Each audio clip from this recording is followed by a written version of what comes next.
Hello, everyone. I'm Janet Irwin, Head of Education at the Ulrich Museum, and I'm so pleased that all of you could join us this afternoon as we celebrate the 2021 and 2020 MFA graduates.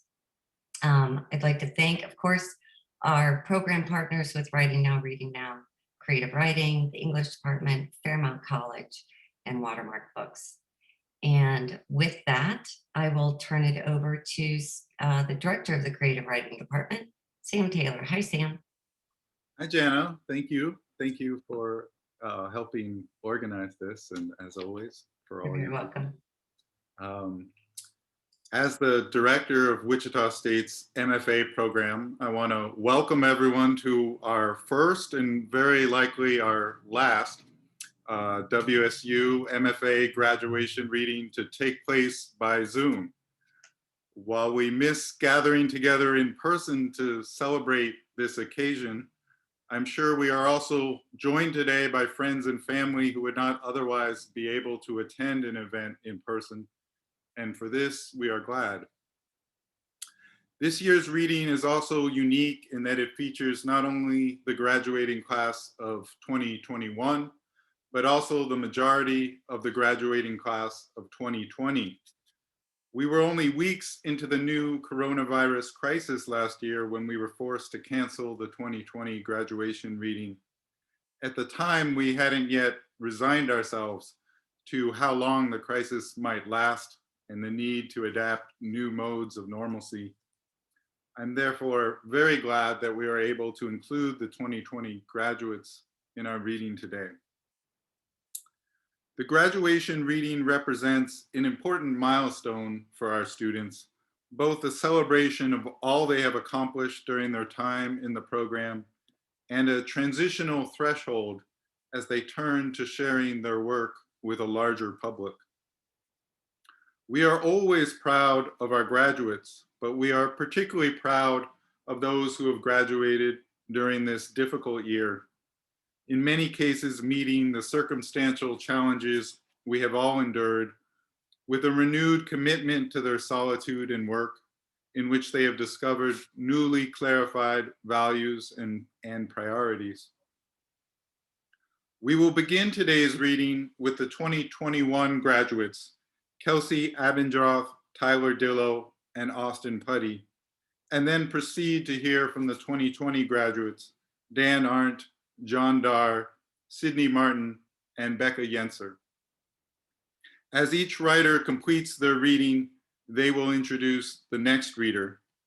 And I will begin by introducing our first reader, Kelsey Abendroth.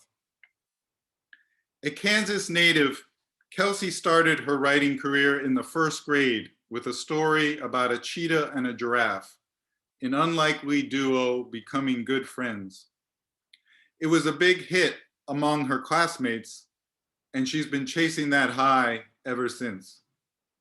Her final project, titled We All Fall Down, is a collection of short stories that explores how people cope with their trauma, allowing her to write her way through some of her own challenges.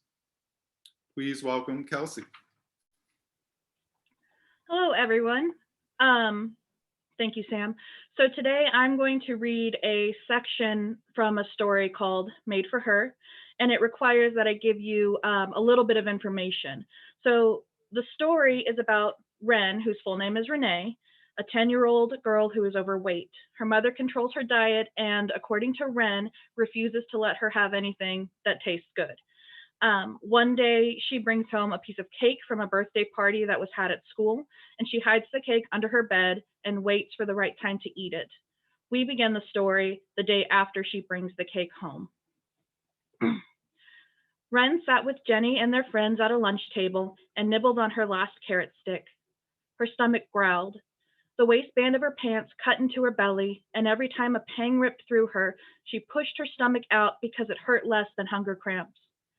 Finally, she gave in and unbuttoned her pants. She looked around to make sure no one could see. They'd never know, she thought. Everyone was lost in conversation about Jenny's birthday party the coming weekend. Wren hadn't received her invitation yet, but she figured it was just lost in the mail. Jenny said it was going to be a huge deal. Her mom had rented a limo and was paying for everyone to get their hair and makeup done professionally.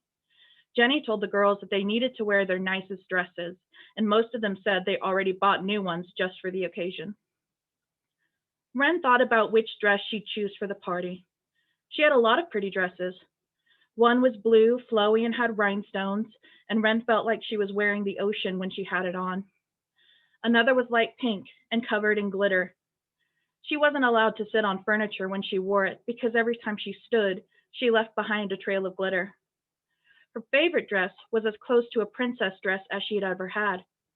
The top was emerald green velvet, and her skirt was chiffon with pearls and sequins sewn into it. Wren remembered how her mother promised that when she lost enough weight and could wear it, she would treat Wren to a special dinner. She couldn't fit in it yet. She couldn't fit into any of those dresses. Wren swallowed the last bit of carrot. Then she asked Jenny, "What time does the party start?" The girls stopped talking and exchanged confused glances. "Renee, you're not invited," Jenny said. "My mom talked to your mom about it." "She did?" "Yeah, your mom said you couldn't come, that you had a wedding this weekend." Wren looked at her friends, but none of them looked back. They pushed food around on their trays, finished off their milk cartons, and got up to return to class. Wren bit her lower lip and tried to remember if her mother had mentioned a wedding. She was pretty sure she hadn't, but her memory was bad. Right, Wren said. "I forgot, but your party sounds like a lot of fun." Jenny smiled weakly and shrugged. "Yeah, I guess. Lunch is over. I'm right behind you." Wren sucked in her stomach and buttoned her pants, then stood and followed Jenny out of the cafeteria. When she got back to her classroom, Wren put away her lunch bag in her cubby. Between the trash can and the cubby shelves, she saw something reflecting light, something metallic. She bent down and picked it up. It was a fun-sized Snickers bar from the party yesterday. She put it in her pocket and left it there for the rest of the afternoon. It was a little over a half-hour mile from school to her house, and it took Wren 20 minutes to walk it. At least it was cool, she thought. A thunderstorm had rolled through the night before and cleared the air of its humidity. Wren made sure to walk around puddles and not step on any worms, especially the fat ones. She wondered what they'd taste like cooked, or even fried, dipped in ranch dressing. She hadn't had ranch in years. Her stomach grumbled. Dinner wasn't for another 2 hours. How was she going to last without food till then, she wondered. Wren remembered the candy in her pocket and stopped in the middle of the sidewalk. Ooh. She unwrapped the Snickers bar. It was squished, and some of the filling had seeped onto the wrapper, but she popped the candy in her mouth and pressed it to the roof with her tongue. She didn't want to rush. She let it melt and licked away the chocolate until she tasted caramel. Then she sucked hard. The peanuts were soft and mushy, but she still chewed them 20 times. She pulled the wrapper apart and licked it clean, and when she was a block away from her house, she threw the wrapper in a stranger's trash bin. Wren changed out of her school clothes and into her pajamas. Her mother would be mad, she knew, but the glowing red line where her pants had cut into her stomach was raw, and she needed something soft and stretchy against her skin. She flopped onto her bed and stared out the window. It was gray and cloudy, but the sun was starting to peek out. Every time she moved, her insides sloshed around. She needed to throw up, but she stayed still and focused on the clouds. She studied their edges and shadows and tried to name what they looked like. She saw a dog, a rabbit. One cloud kind of looked like a car. Her stomach grumbled. She saw an ice cream cone, a hot dog, a cheeseburger with bacon, a plate of spaghetti and meatballs, a chocolate cake with chocolate icing. The cake! Wren sat up fast. Her head got light and the room tilted a little, but she didn't care. She leaned over the edge of her bed, lifted the blanket and bed skirt, and reached as far back as she could. She felt something with her fingertips, but her arms were barely too short to reach. Wren climbed off her bed and crawled underneath it. She remembered how she would hide here when she and her mother would play hide-and-go-seek. It was nothing to get under the bed quickly back then. She even had room to turn around and roll over. Now she had to suck in her stomach and hold her breath just to avoid getting stuck. How far back had she pushed the plate? Or had her mother found it and thrown it away? No, if her mother found a piece of cake hidden under Wren's bed, she would have said something. Wren stretched her arm until her muscles screamed, and she forced herself further under the bed. Her fingers grazed something plastic that gave when she pressed it. She pinched the edge of a paper plate and shimmied out carefully. On all fours, Wren moved to her bedroom door, then leaned against it with her back. She removed the plastic cling wrap and thought, no sneaking up on me this time. She brought the cake to her nose, inhaled deeply, then licked her lips. It was the most delicious thing she'd ever smelled, and it was the prettiest piece of cake she'd ever seen. It was a layered cake, a corner piece. The inside was chocolate with cream cheese filling. The frosting was smooth and thick. It was bright turquoise, like the color of a pair of her mother's earrings. Resting on top of the icing was a delicate flower. The petals around the outside were tapered and soft pink, and the closer to the center the petals were, the more their color changed to a rich, deep purple. The center of the flower was bright yellow, and it looked dewy even though it was a day old. It was unlike any flower Wren had seen before, and it was too pretty to eat. She needed to save it. Wren grabbed a folder from her book bag and used it to gently scrape the flower off the icing. She erred on the side of caution, taking a little turquoise with her rather than risk leaving some of the flower behind. She covered the flower with the plastic cling wrap and put it back under her bed.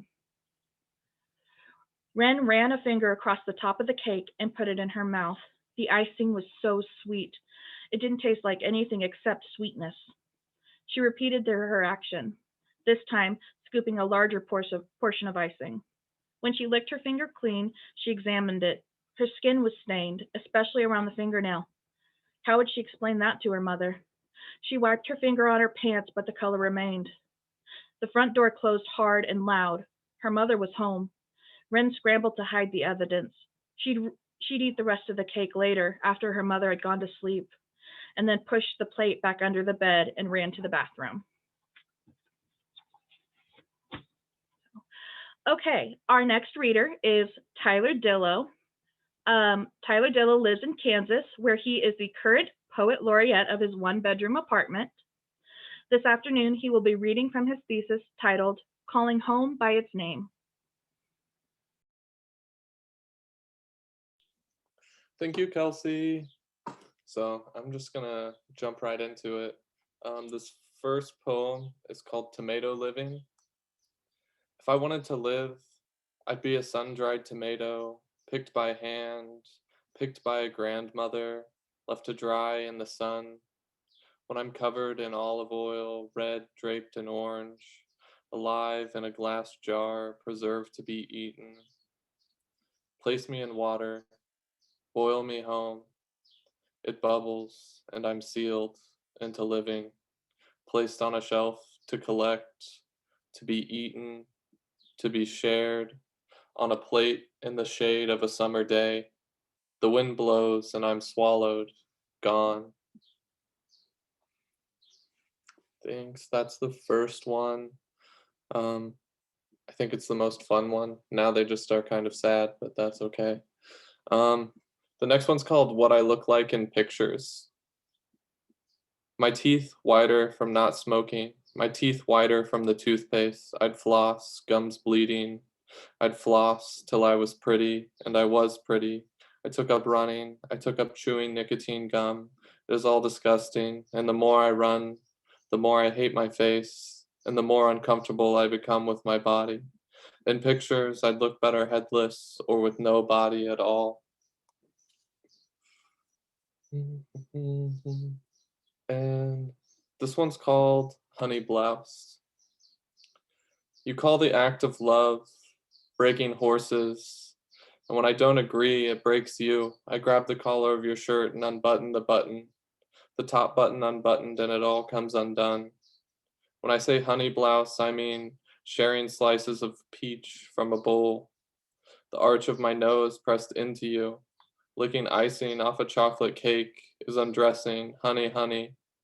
We find a way to break horses and stomp mad in the house, burning down around us. Honey blouse, honey home, honey, honey.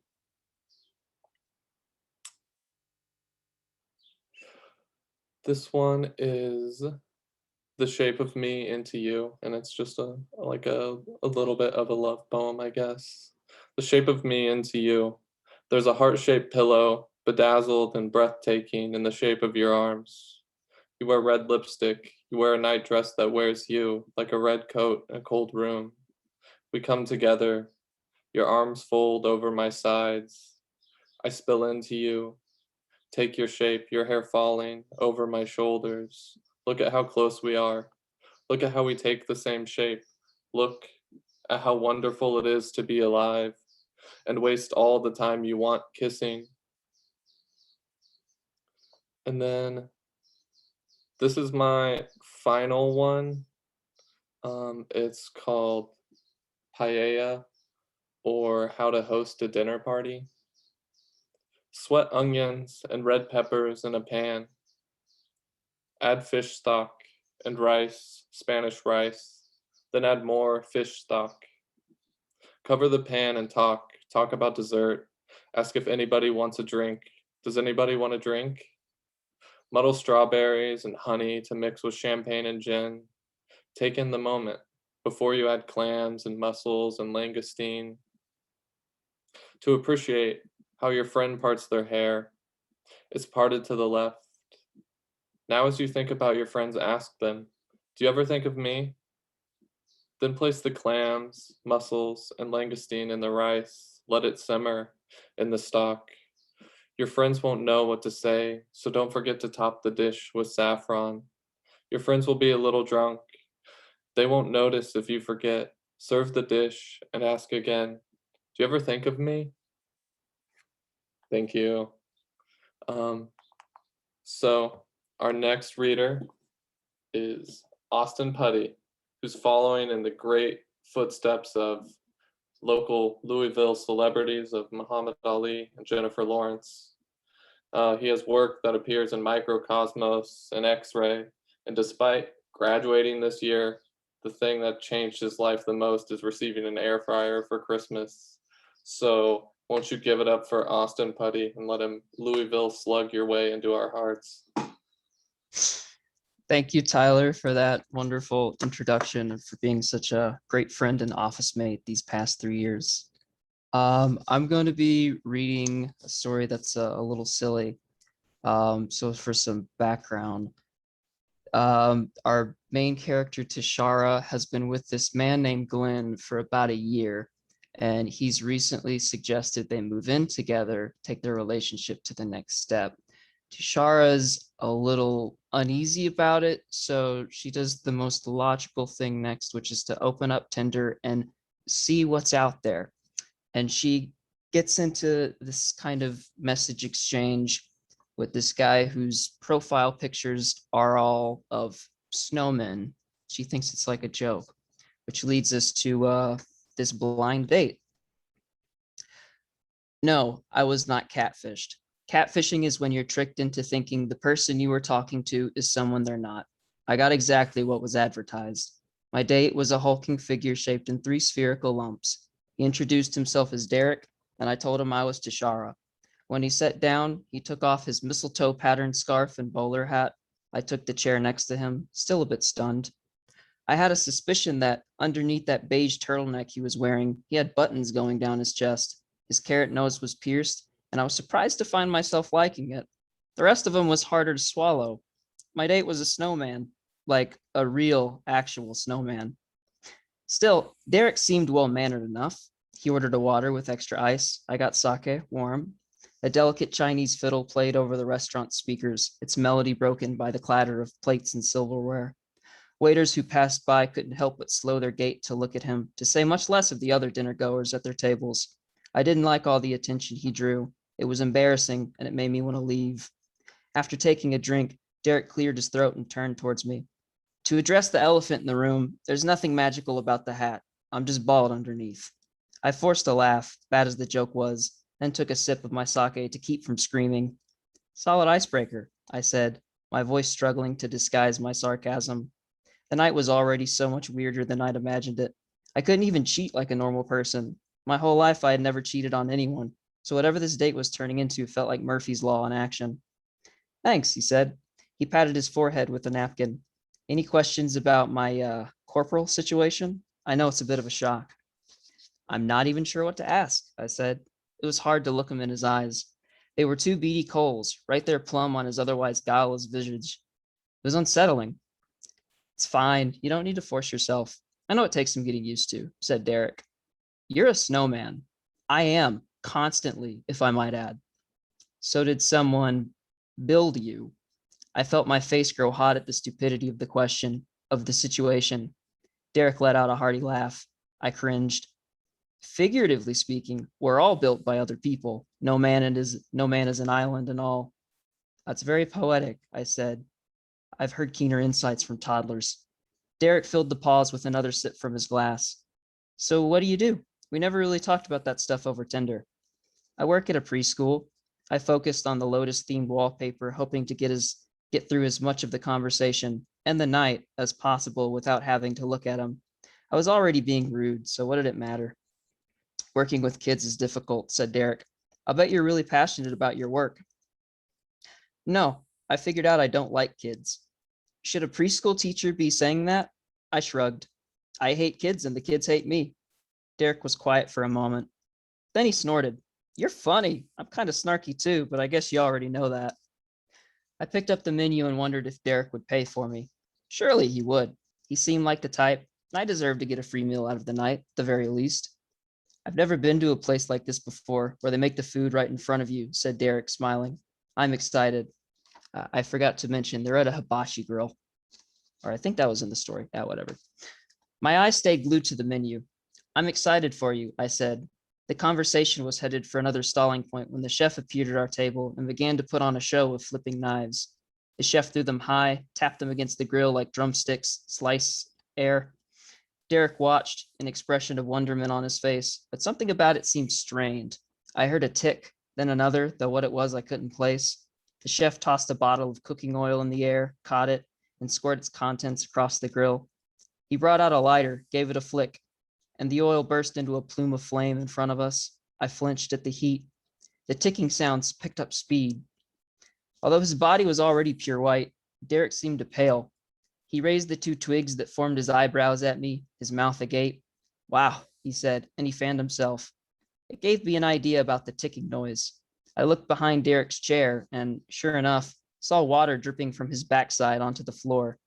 The puddle on the restaurant's finished burgundy concrete was immense. Are you okay? I asked. It came out quieter than I meant it to, as if he were a child who had wet himself and I was trying to be discreet so as not to humiliate him. Derek jolted upright in his chair. I'm fine. I'm good. Something wrong? Well, it's just that you're... What? Something in my teeth? His grin was polite, but the corners of his mouth were tense. You're dripping. I felt embarrassed saying it out loud for some reason. Derek's facade broke for a millisecond and his lip twitched. Really? He asked, turning around to look. I hadn't noticed. It was obvious he was lying. As long as you know, I said. I wasn't going to argue the point with the talking snowman. Derek could take care of himself, I was sure. Appetizers? The chef asked, and Derek and I agreed to shrimp and rice, no eggs for my portion. As the chef went to work chopping onions and pushing around clumps of short grain, the heat of his culinary performance soared. He erected flamethrowers and volcanoes out of his ingredients. And then, when they were piping hot, launched them playfully towards our plates and mouths. A flung piece of shrimp lodged itself in Derek's chin like a harpoon, the steam allowing it to burrow deeper after impact. When he saw it, the chef dropped his spatula. He tried to catch it midair, but instead knocked over his sauce cart. The rattled chef picked up his utensils, rallied, looked at Derek and proclaimed, "Now it's shrimp on ice." Derek laughed in good humor, but he was grimacing. I wondered how much more he could take, why he was trying so hard to make a good impression. I'd been sending him nothing but bad signals. Was he just too dim to pick up on it? No, couldn't be that dense. Poor Derek was trickling, but somehow he and I made it through the preparation of the main course. The chef lit up another oil spatter to clean the grill, and Derek endured it wearing that same pained grin. Singe marks speckled his arms and sagging dimples. But he loves to kick up the temperature, doesn't he? Said Derek. Are you sure you're okay? I asked. Derek's eyes widened and he nodded vigorously. Yeah, don't worry about me. He's turning the grill off and we've got our dinner here. Let's go ahead and eat. Derek lifted a spoonful of fried rice to his mouth. In an instant, his snowball hand slid off his wrist and plopped down like a blob of yogurt, spoon and all. A middle-aged woman eating tempura in the booth across from us gasped. Everyone in the restaurant turned and froze. Our chef, who had been in the middle of wiping down the grill, looked over to the manager at the front of the restaurant for rescue. The manager only shook his head and ducked behind the lectern. I stared at Derek's mushy hand resting atop the mound of fried ice on his plate like an overzealous dollop of mayonnaise. God, this is so embarrassing, muttered Derek. His idiot smile had finally disappeared. I found myself scooping Derek's hand off his plate and putting it into an empty cup. I locked eyes with the manager as he was peeking over the lectern. I mouthed, "Check, please." Thank you very much. Our next reader is a treasured upperclassman of mine, Dan Arndt. Dan came from Indiana to try to find a part of the world that was somehow even flatter. He succeeded. Now he's working on a novel and a collection of short works he can throw at publishers until something sticks. He also knows a lot about board games. So I'll turn it over to Dan now. Thank you so much, Austin, and good to get to see everybody after all this time. I got a little verklempt earlier. My first piece, I swear I wrote before I got to work with Ben Nickel, so don't read into this at all, Ben. It's called Ben. A muddy icicle under my car drips softly, the water running down the asphalt and mingling with the dog's blood, hot in my hands while I rest them on matted gold-brown fur. The dog shudders at my touch and whines, and his eyes roll white. Ben. The collar says his name was Ben. It's been 5 minutes. We don't remember who was driving. The sun is rising and the whole world is on fire around me.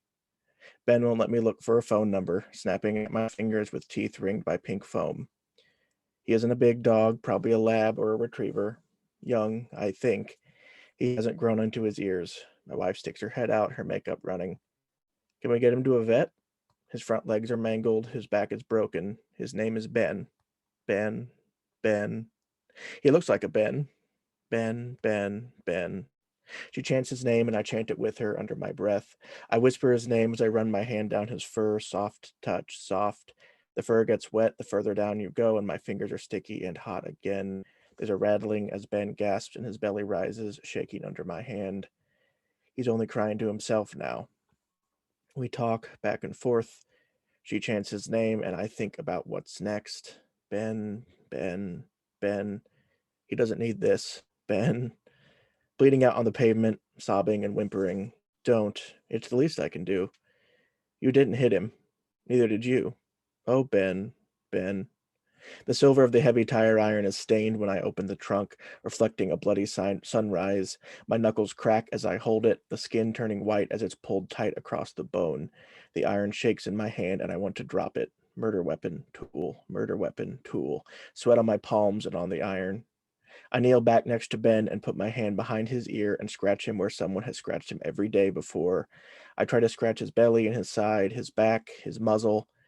No biting anymore. The foam has dried. There's no terror in his eyes. They're brown. They're wet. They're friendly. And they're sad. I try to talk to him as best I can, repeating his name over and over. It's not your fault, Ben. Ben. It's not your fault. You didn't see. How could you see? It's dark, and you're not used to the dark. Ben. Ben. Ben. You didn't expect to be here on the cold pavement covered in hot blood. It's not your fault. You're a good boy. You're a good boy. You're a good boy. It's not your fault. Ben, you're a good boy.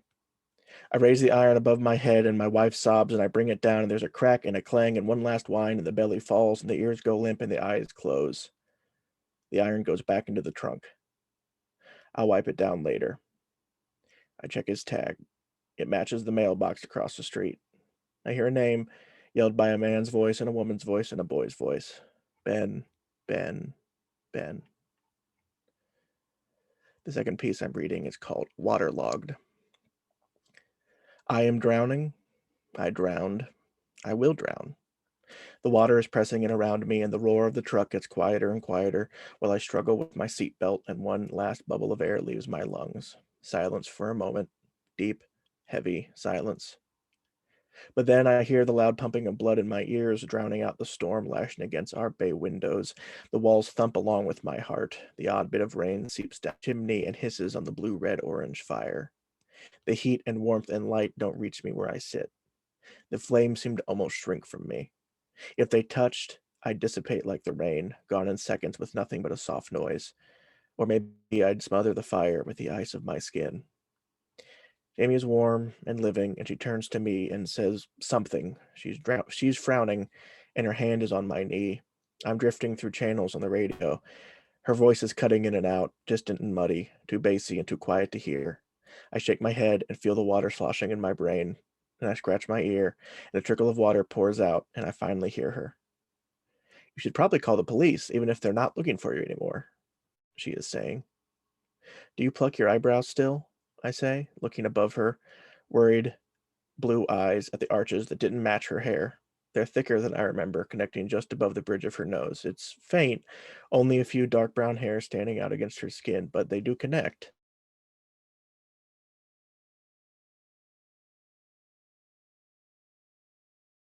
Have you called your mom yet? The place where her eyebrows met crinkles slightly. I stick my thumb out and reach up to feel the fine hair growing where I'd not seen it, but she pulls back. My hand drops to the side pocket of my jeans, still wet from the river.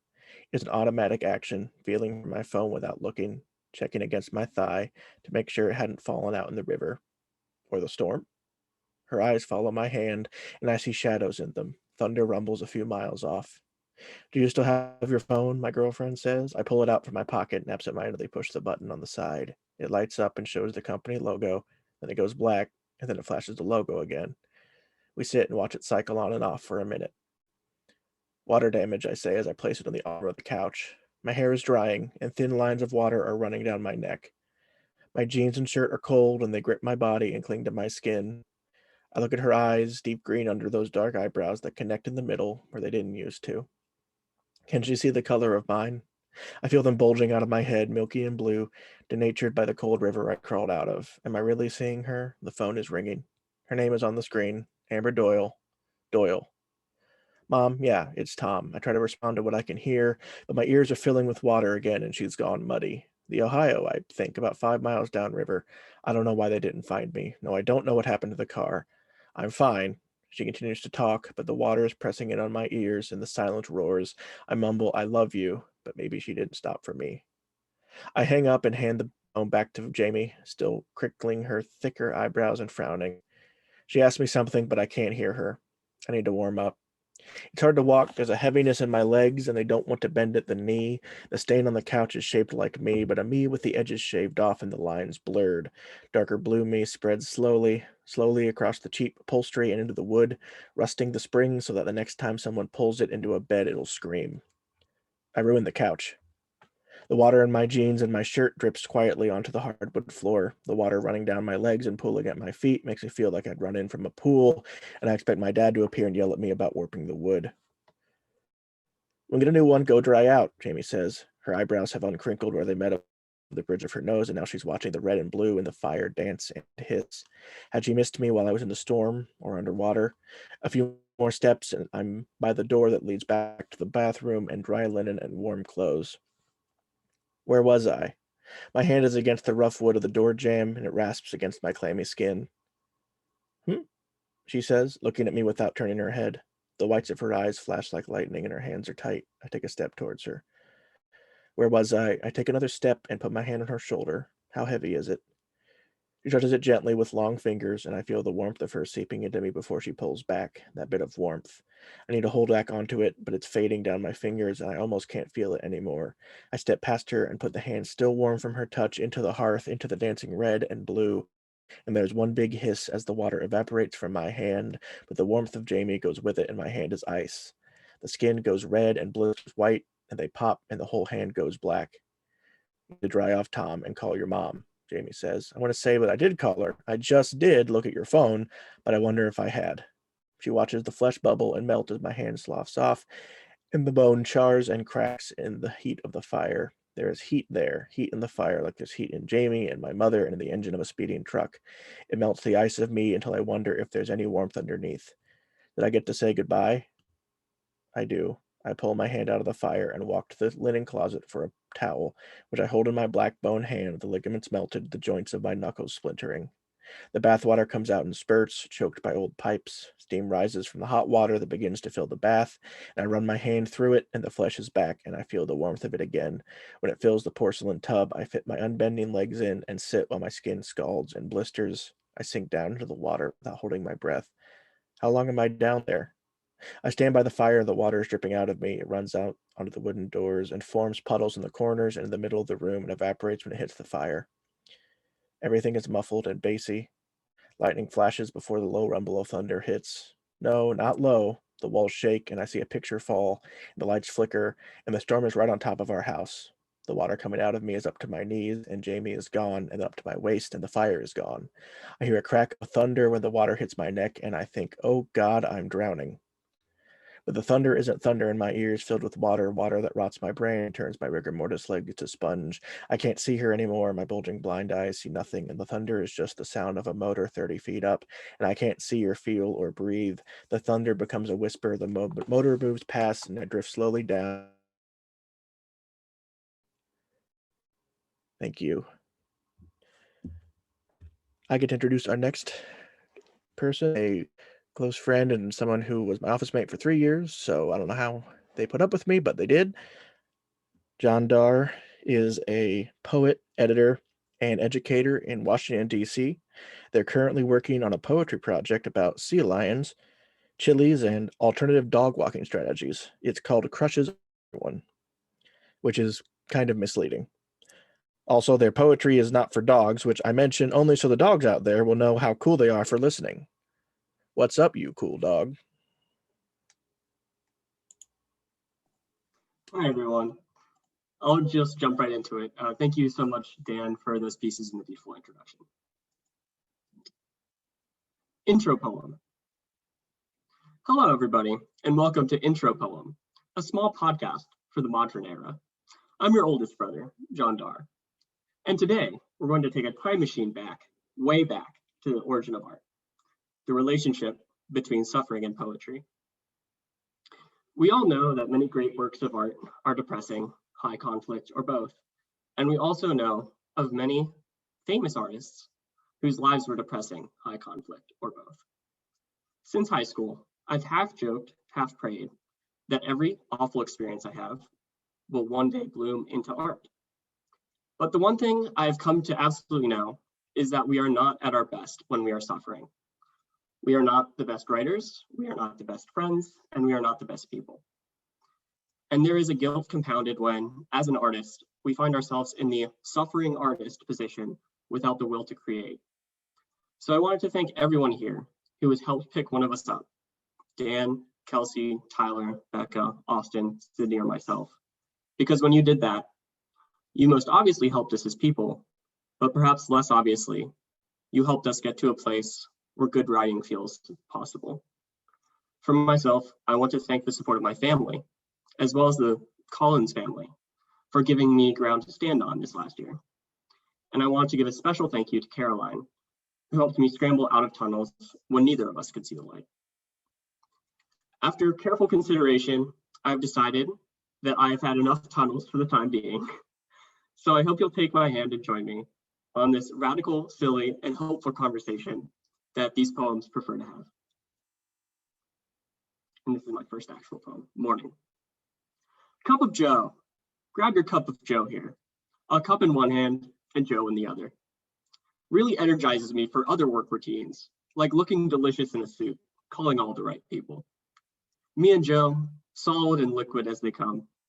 We are the buddy cop movie in a post-cop world. Our cubicles are decked out with photos of each other. Just check out this sign I got at the thrift store. Don't disturb me till I've had my cup of Joe. And Joe comes in every morning and knocks on the sign because he's gonna play like a champion today. I miss field trips where Joe and I used to be partnered under Joe's chaperone mom. Joe's mom rocked purple hair and willfully misinterpreted signs like violators will be prosecuted to the fullest extent of the law and no trespassing. Now Joe and I hang around the water cooler and podcast accidentally. Everybody's jealous as they go to the water cooler with their paper cups, myself and Joe filling up our I'm with the other person holding this mugs. Something about Joe makes me know we belong. Something about me is perfect for Joe. We keep it a secret that we're allowed to know. My next poem is called Chili's 3, Villager. We're at a Chili's. I'm aggressively befriending the hostess as I plot to leave her the tip that will push her nightly wages over the minimum. I am disgusted with you, you say, as I empty my wallet on the laminated table. You learned nothing from your playthrough of Animal Crossing: New Horizons. What do you mean? I say, as I open a 4th mortgage on our house, forever the kind of guy who really loves your peaches and wants to shake your tree. My next poem is called Getting Down to Business. Let's get very personal, pan pizza. Let's get very hot, personal pan pizza. Catch me ordering your favorite food long after you're gone. I'm gonna wear your favorite outfit so I look as stunning as you are. Do I look like I'm joking about opening a Pizza Hut franchise? You got me. This is no time to be in the restaurant business. COVID relationships, huh? I'm not getting into one with anyone else besides you. Because we're already the sickest couple in Wyoming, and we live in the corniest field around. Let's have our hardest argument, then our tearfulest kiss, then walk around the grocery store holding hands. Let's always be checking each other out. I don't mean to overstep my bounds here, but wearing your shoes is giving me ideas. I apologize profusely about the first impression I'm about to make on your hot parents. I know, because look at yourself. You can't tell me we're not hot enough to be on Survivor. Babe, we're born to mow lawns with our shirts on. We're gonna know exactly what we're worth, and we're gonna charge exactly extra if our neighbors make us mow our lawns with our shirts on. Finally, we can be our own bosses, and we can work for the same company that we want to have in each other. This one's called Chili's 2, Family Restaurant. We're at a Chili's. The music tastes like Chili's famous corn on the cob, buttery and loud. You're wearing a polo shirt, your dove tattoo peering through the hole where the embroidered American eagle once spread its gallant wings. We play footsie under the table until the waiter comes over, pulls up a baby chair. We look at each other. Of course, kids under 3 eat free. I call the babysitter. Come to Chili's, I say in my way, and bring me my beautiful boy. And this is my final one, which is also the closer to my thesis. So this one has a little special place in my heart. And it's a little less silly than the other ones. Love by default. Your dog loves by default, but you especially. While walking her, the trees pet your little hair. You're a smart car, taking your nature space. Every park sketched in your GPS memory. You're the car's built-in crockpot. You're the mother sneaking a bowl of white lightning chicken chili to your dog below the main cabin table of your 2035 Ford Focus. In the future, your dog is creating step by step through the park as it loves you, which it does, like the sun lights this memory as it happens. Thank you so much for listening to my poetry. And now I get the pleasure of introducing Sydney, who is also an office mate of me and Dan's during the glory days of Wichita State. Before I get into her formal bio, I would like to say a few words about Sydney Martin, fiction superstar, and easily the most organized writer I know. There are many things that stand out about Sydney, but there is one absolutely extraordinary characteristic of her writing that stems directly from her personality. Sydney writes much of her work from a collective voice, meaning the narrator of her story is often several voices speaking as one. The deep understanding of shared experience that comes across through this tactic will be familiar to anyone who has interacted with Sydney, who is above all a kind, patient, and intensely empathetic person. Sydney's writing makes me want to be a better part of the world so that I, alongside others, may act with love. It's hard to think of a more powerful effect that a writer can have. Sydney Martin received her MFA in fiction in May of 2020 and is the program director at the Kansas Children's Literacy nonprofit Storytime Village, as well as an English instructor at Iowa Western Community College. However, she is currently living in neither of those states and is based out of Omaha, Nebraska. She enjoys fiction that trends towards the magical and musical, and has had a lot of fun exploring stories with collective voices. Without further ado, Sydney Martin. Thanks so much, John. That was so nice. I really appreciate it. It was really an honor to work with you in the program for 3 years as well. And it's been really great to hear everyone's work. I'm really glad to have been able to make it here today to read with all of you. I'm going to be reading a short fiction piece called Blood Type. In the early spring of 4th grade, the boys in class told us that when girls grow up, their bodies fill with blood all the way to the brim. They pulled us aside after school, before the rush of parents came to pick us up. We huddled next to the scratchy brick wall, bundled in our hats and scarves and big puffy coats, kicking at the snow still on the ground. The 4th grade boys said they heard it from the 5th grade boys, so it must be true. If anybody touched a grown-up girl, blood just started to squirt out. Because you're ready to burst, they yelled. We laughed scornfully because we weren't really sure what they actually meant. We were pretty sure they made it up. You're filthy liars, we said, as calm as we could. Then we ran to the big tree on the side of the school, the one with the exposed roots. We hopped across the knotted wood, pretending dirt and slush were lava, showing those boys how we were just so unconcerned. All of us, except for Amanda Jones. She still stood in front of the boys, cheeks as pink as her scarf, while she tried to make them take it back. Tell the truth, she yelled. Tell it. The boys laughed and started to poke at her. She's about to burst, they yelled gleefully. Amanda ran away across wood chips and blacktop, and the boys followed, poking her in every part of her pink puffy coat, her arms, back, stomach. She cried, thick tears on her cheeks and snot running from her nose. We turned our eyes back to the roots under our feet. It was embarrassing to watch Amanda. She was hysterical, a word we learned from our dads. There was no need to get so worked up over what stupid boys said, so we kept our eyes down until Amanda slipped on slush, scraped her palms, and a teacher went over and wrote the names of all the boys who'd been chasing her. Couldn't play at recess. Then we slid off the roots and back into the lava so we could go home in the safety of our mom's cars. The next day, when Amanda Jones came to school, her eyes were heavy with some sort of knowledge. She shook snow off her puffy pink jacket in the coat room and smoothed her blonde hair down with the band-aids on her palms. The boys told the truth, she said. At first, we weren't sure what she was talking about the blood, she said. Something about the way she blinked her eyelids, so slow and knowing, made us suddenly both furious and afraid. One of us reached forward and poked Amanda right between those slow blinking eyes. If the boys are right, we said, why aren't you bleeding? The girl pressed hard with her finger and Amanda's head moved back with the force of it. We watched as a small pink print formed between her eyebrows. And then we were all poking her, jabbing, watching our fingers leave pink dots on her skin and then fade away. Amanda didn't run or cry. She stood still, patiently.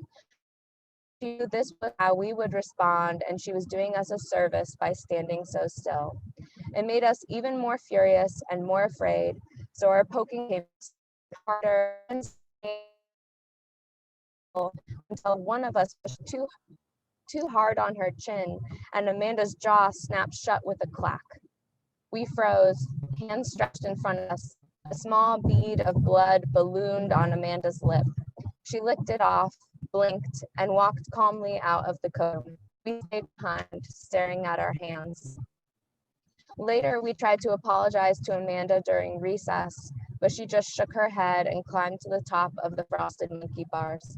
We shrugged, told each other she was just dramatic, and left to run around the roots of the tree, pushing each other into the lava. After Amanda raised her hand, put an arm wrapped around her stomach, and asked to go to the nurse. She didn't come back.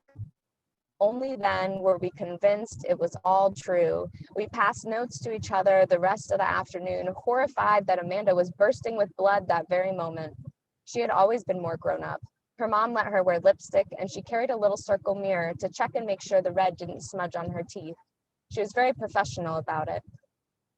That afternoon, we gathered around the back fence of the school before we were picked up by our moms. We made a pact to never grow up, to do anything to keep ourselves from turning out like Amanda. We made a list in someone's diary of all the things our older sisters said were so immature, crossing our eyes at our little brothers to make them cry, making our dolls talk in funny voices, throwing fits over any dinner with green beans. Once we had filled up 3 whole pages, we shuffled our feet in the wood chips, not wanting to go, not knowing how to let the moment end. Finally, Lacey Bird suggested we sign the paper, like an oath. It would be best if it was in blood, she said. It's more binding that way. Like blood sisters, she said.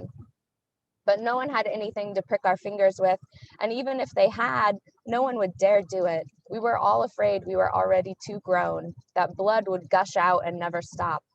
We shuffled around in the wood chips until Lacey said she had a scab on her elbow. She could pick it off and put some blood on the paper, like a group promise.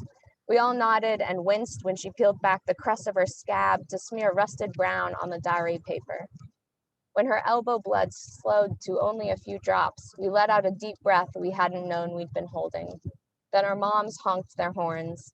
We ran to the front of the school to meet them.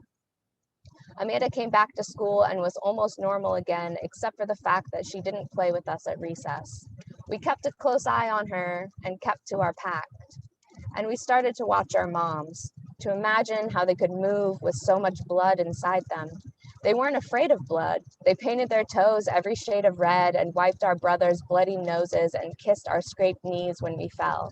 They said things like scream bloody murder and make your blood boil, and they always won when trying to make us eat green beans at dinner. April rained away the rest of the slush and cold, and May brought out our fuzzy pale legs in skirts and shorts and summer dresses. By the time school ended and we graduated to the 5th grade, we figured being that full of blood might not be so bad. Our moms were fine, weren't they? And Amanda had grown nearly 4 inches and was the fastest girl in the class now. We started to ignore the pact and hardly ever threw fits over dinner. In the hot June sun, our moms boiled in a way that dads didn't. Their cheeks red and hair sweaty, with laughs that bubbled and bounced through our houses, and they shouted and sang and sometimes screamed out open windows until the neighborhood was full of them and nothing else. They made us wonder what our fathers were full of. In July, our hips expanded, some of our chests spilled out, and we all started wearing training bras because we didn't want to be left out. But the new parts of us felt like something too heavy to be blood. At the beginning of August, one of us had a birthday party and invited everyone, including Amanda. We sat in a backyard in the humid heat, trying not to think about scabs and rusty paper.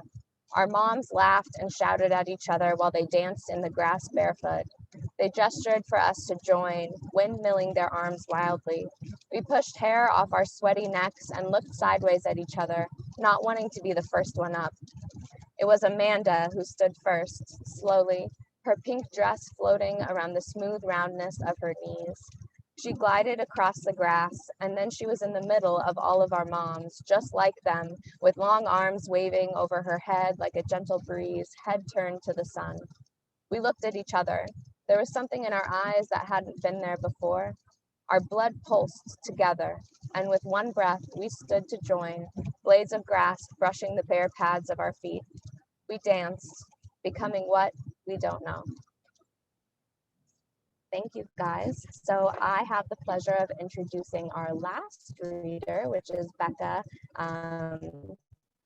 And just 3 years with Becca in the fiction program, and they're so incredibly gifted at creating beautiful and melancholy images in their stories, particularly with the sort of details that I think transport you straight into a certain place and a certain mood. So I really hope you all enjoy their work as much as I do. Becca Youncer was born in Iowa and raised in Oregon. They are the author of the poetry collection Too High and Too Blue in New Mexico, published by Dancing Girl Press in 2018, the collection of creative nonfiction flash, The Grief Lottery, forthcoming with ELJ editions in 2021, and the short story chapbook Bang the Dream, forthcoming in Selkirk Station Press in 2021. Their writing appears in Hobart, Bending Genres, Tiny Molecules, Fanzine, and Heavy Feather Review.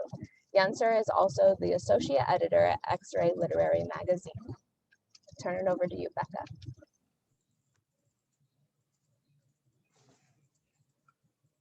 I'm having difficulties, sorry.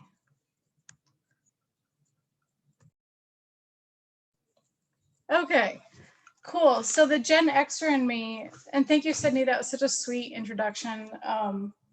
Like Dan, I kind of teared up watching all you guys read. But the Gen Xer in me wrote down all of my stories, which is good because my computer kicked me out of everything except Zoom. So I'm gonna be reading my handwritten notes conveniently.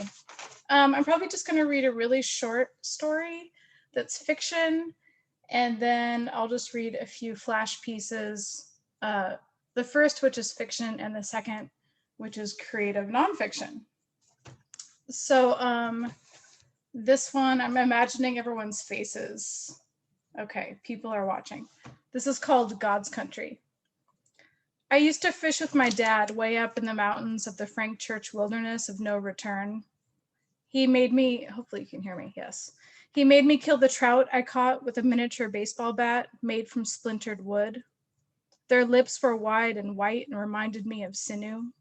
My dad was different when we got out into the woods. He hummed to himself and let the windows down while the AC went full blast. God made these mountains, he told me. Dad had an artificial heart. It was weird sometimes looking at him with that machine deep in his chest, pumping away. But mainly we were quiet. I liked to walk the river like a road, looking straight ahead into the water, which was shade and sun and inside out. We used to fish to get away from Mom too, because her craziness was starting to form a point that neither of us could deny.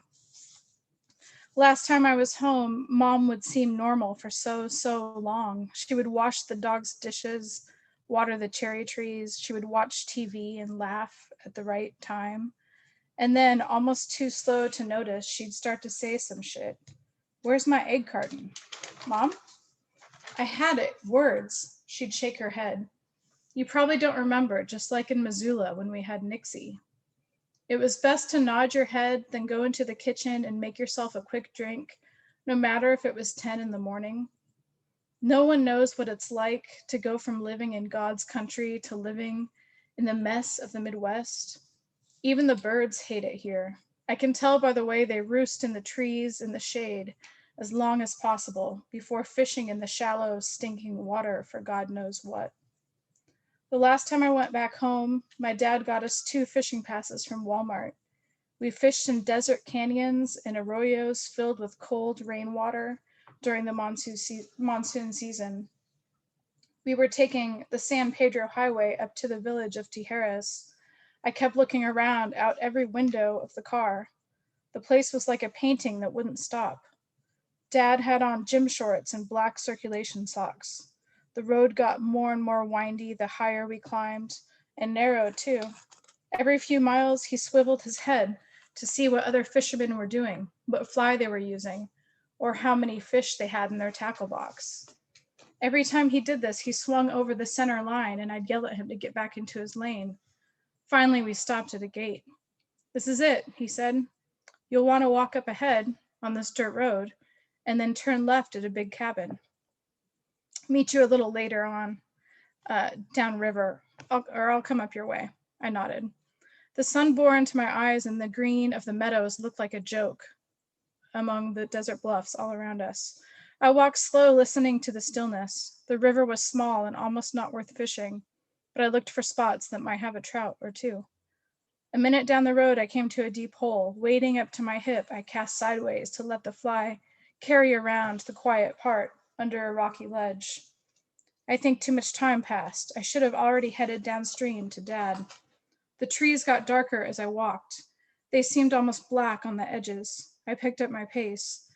It felt like animals were watching me from the woods. As I came around the bend, I saw his bright red vest flung open over some white rocks. I ran to where he should be. He was lying in a deeper pool. over the edge of a boulder. His machine had stopped. Mom got real bad after that. She watched TV with the sound off and slipped herself more and more Vicodin. I lived like a ghost in the casita behind the house until I couldn't take it anymore and got myself an apartment a few miles away. It smelled like cockroaches, but I never saw one. About 1 year after my dad's accident, my girlfriend and I went fishing up near Tijeras. I was standing right there, but she slipped real bad, fell backwards instead of catching herself with her hands. She sat up in the water, her skin goosebumping on her arms. You okay? You all right? You okay? I moved my finger for her to follow with her eyes, a spot of blood on a pale rock beside her. Her pupils matched in size. She smiled. A tremor of joy, like cold water, electrified me. And that's the first one. I was gonna read some new Flash, but I'm afraid to go find it on here without losing you guys. So I'll just read a poem and then one Flash probably. So this is actually older from my New Mexico chapbook, but it's called Habitat and Diet. Oil-soaked eggplant, red chili handstand, beans, beans, beans. Fresh tortillas are still just tortillas. Eggs never meant a thing to me, unless they lolled, breast-like, jellied into my mouth like home. After breakfast, we ride down streets named for natural resources, named for ores. This one is coal. Silver is the artery that will strike the mother lode of grass, finer than you can imagine. The smell of lawns sends me down a hill like a roly-poly bug, but without defenses. My hair is silver turned to straw, just like in a folk story. Home is too far away. I could never find it now. California wiped my nose clean. Restaurants became rest stops, and rest stops, amphitheaters of me versus you. No matter, New Mexico, where pinacate beetles walk ass forward, where parking lots are sand pits, where the river is called the Rio Grande, but I can do the splits over it, spitting into the water, calling all the ducks slow. New Mexico, New Mexico, I can't seem to find coffee black enough to wake me up. Shreds of organ fall through my fingers in the morning, but in a trance I can only pay attention to the hoo, hoo, hoo of the mourning dove. The mourning dove is easily recognized by its 3 coos, which truly do sound somewhat mournful. A book reads, whereas the Inca's song is kuhu, kuhu, which sounds like no hope, no hope. And then the church bells on the hour, marking how much time I've wasted. And that was just today. And then I just have one more. Glad you guys can't see this table right now. This is called A Lost and Wordless Feeling. And it is written in a collective voice, which Sydney is enjoying writing in lately. And it's from my friend, Abby Vasquez. All of our friends are dying, but they are not the ones to blame, so we shut up about it and sit outside at their old favorite bars, drinking setups until we puke. The bars are named after animals or phrases. Red Fox, Crowbar, Haymaker, Lost and Found. Our friends shot themselves in one-room apartments, jumped from bridges, hung themselves from garage ropes. They had dark hair, shiny hair, green eyes, red beards, brown eyes, dimples, scars, cellulite. They stooped when they walked, or danced on bikes, or wore layered sweatshirts instead of coats. They played drums, drank beer, bagged groceries, sat houses, or watched other people's children. Our friends killed themselves, but told us about it first, for too long, first in the winters, then in the summers. Winter, bleak but soon over. Summer, swimming and cheap beer, and too many 4th of July parties. We listened, didn't listen, stopped calling, called all the time. Our friends had ideas. They liked Marx. They liked Beauvoir. They hated Ayn Rand or loved her. They liked Beavis and Butthead and cake and were in love with sad, sexy singers like Karen O. They spit when they talked. They had bad breath. They wore gold toe socks from Sears and Roebuck. or maybe just Sears. One of our friends stepped off the St. John's Bridge but wore her red cape so that she looked like a capital A going down. Everyone tried to rescue her, or no one did, and we kept swimming, or stopped, or held our breaths, or breathed too much, or went silent, or said, Jesus, Jesus, Jesus, when we heard the news that all of our friends were dead. Thank you. That's it for me.